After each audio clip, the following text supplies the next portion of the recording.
Hi Adi. Hi Tanmaya. Today can we discuss about different types of angle? Sure, why not? So first we can start with the zero.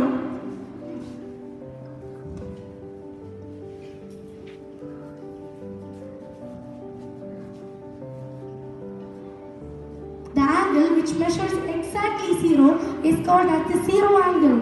Oh, I see. So can you please explain to our friends? Friends, this is the zero angle which measures exactly 0 degrees. Now, next, acute angle. Do you know about it? Yes, the angle which measures between 0 and 90 degrees is called as the acute angle. Can you give me an example and show this to the audience? Yes. I think the example is 87 degree. Yes.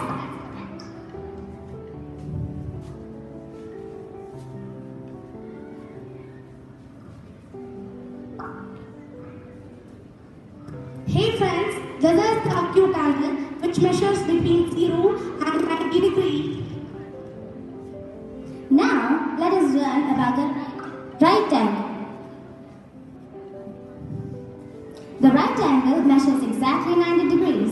Tanmaya, can you explain what shape it looks like? Yes, I think it looks like an L. That is correct. Please explain to the audience. Hey friends, this is the right angle which measures exactly 90 degree and looks like a L.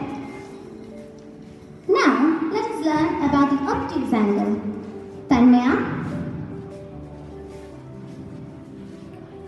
Hey friends, this is the obtuse angle which measures between a 90 degree and 180 degree.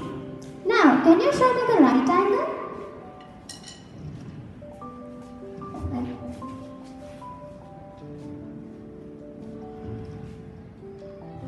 So Aditi, can we discuss about straight angle now? Sure, why not?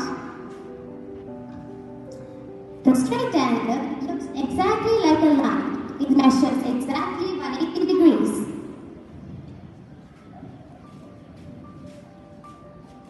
So now we can discuss about the reflex angle which measures between 180 degree and 360 degree.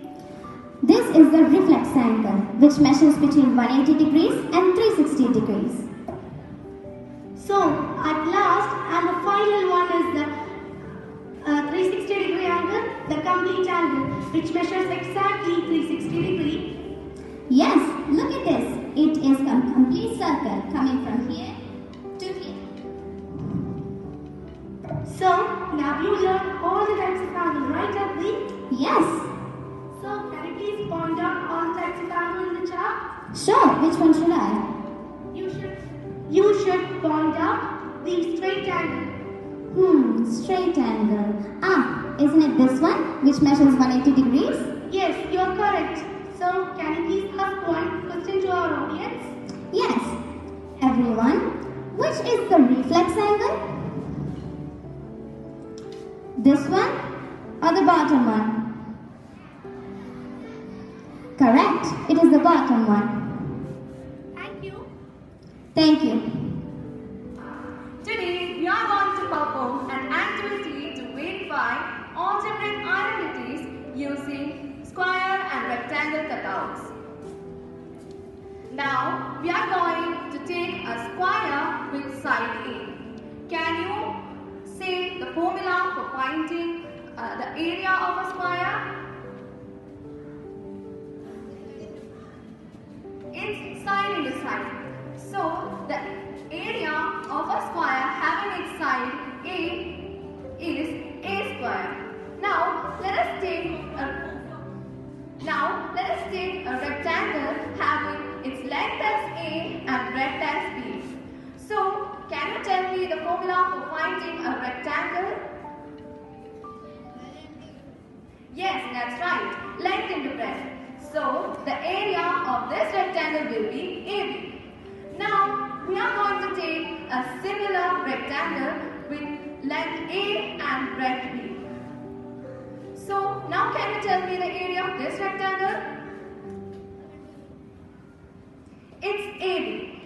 Now, we are going to take a square with side B. can you tell me the area of this square? It's B square. So, by combining all these figures, you get a one big figure. Can you name this figure formed? It's a square. So, this square has side A plus B. Four of these sides has the length as A plus B. So, now can you tell me again that what is the area of this square? It's A plus B into A plus B. So, for finding the area of the constituent figures in this whole square is A square plus AB plus AB plus B square. So, A plus B into A plus B equals A square plus AB plus AB plus B square. By substituting or it will give A plus B the whole square is equal to A square plus 2AB plus B square. I hope you have understood how the formula formed, and you can also verify other algebraic identity using this activity. Thank you. To one and all present here. Today I am here to perform an activity to find a formula to obtain the area of a parallelogram. So first of all, this is a parallelogram. It is a quadrilateral and both of its opposite sides are going to be equal and parallel to each other. And its opposite angles are also going to be equal. Now a perpendicular is drawn from one of the vertices to the opposite side. This is known as the height of the parallelogram, and this is corresponding base of the parallelogram. Now, in order to find the area of the parallelogram, we are going to cut the parallelogram along its height and move the so obtained right angle triangle towards the other side. And we get a familiar figure. What is this?